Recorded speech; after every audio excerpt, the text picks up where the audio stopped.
आंकड़ों की मध्यिका ज्ञात करें।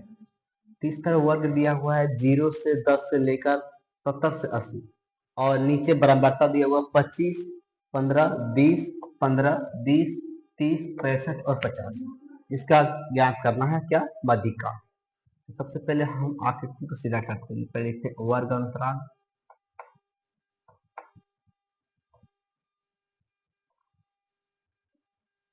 उसके बाद बारंबारता, उसके बाद संचयी बारंबारता।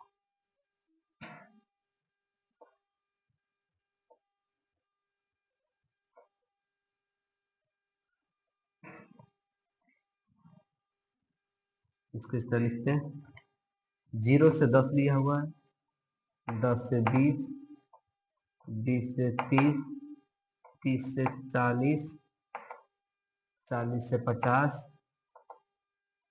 50 से 60, 60 से 70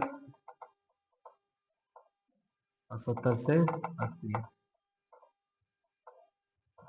और नीचे जो बराबरता दिया हुआ है ये कितना दिया हुआ? 25, फिर 15, 20, 15, 20, 30, 65 और लास्ट में 50।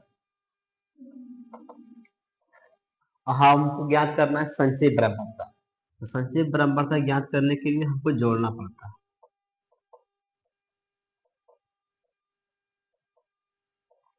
तो सबसे पहले 25 का 25 लिखते हैं और साइड और नीचे से जोड़ना है। 25 और 15 हो जाएगा 40,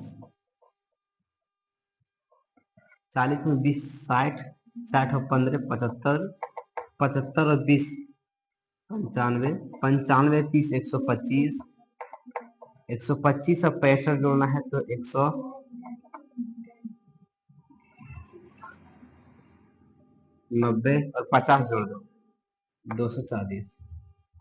तो n बराबर थी 240 ही होगा। जितना संचयी बारंबारता में नीचे आया हुआ है इस बारंबारता को जोड़ने पर भी आता है 240 ही आएगा। अब इसका सूत्र होता है l n/2।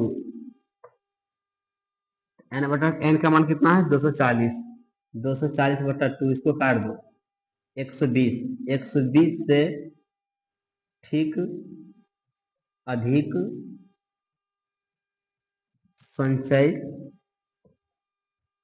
बारंबारता का वर्ग अंतराल। वर्ग अंतराल कितना दिया हुआ है? 120 से अधिक 125, इसका ही वर्ग अंतर लेते हैं तो 50 से 60 है। 50 से 60 लिख देते हैं 50 से 60। और n की जो निम्न सीमा होता है उसको लेते हैं 50। n/2 का मान यहाँ दिया हुआ है 120। CF का मान जो है वो संचयी बारंबारता से ऊपर लेना है, यानी 125 से ऊपर कितना है? 95। और छोटी f का मान दिया हुआ है जिसका, जैसे मान लो 125 को हम ले रहे हैं तो 125 का बारंबारता 25 है तो 30 ही लेना। और आई का मतलब होता है अंतराल, कि अंतराल कितना चल रहा है। तो अंतराल चल रहा है 10 के, 0 से 10 यानी 10। अब इसका सूत्र होता है m बराबर l plus n/2 minus CF बटा छोटी f गुना आई। फिर लिखेंगे m बराबर l की निम्न सीमा 50 है, n/2 का मान हुआ है 120, 120 और CF के मान 95 बटा में दिया हुआ है 30, f के मान 30 यहाँ लिखा है। अब गुना में लेंगे 10 तो 1 शून्य से 1 शून्य कट गया। m बराबर लिखेंगे फिर 50 प्लस 120 में 95 घटेगा तो बचेगा 25।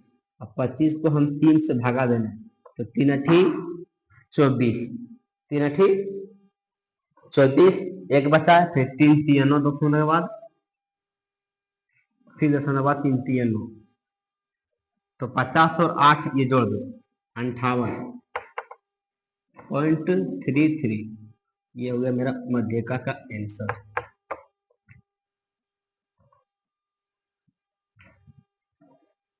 कहीं भी बॉलर हो लोगी।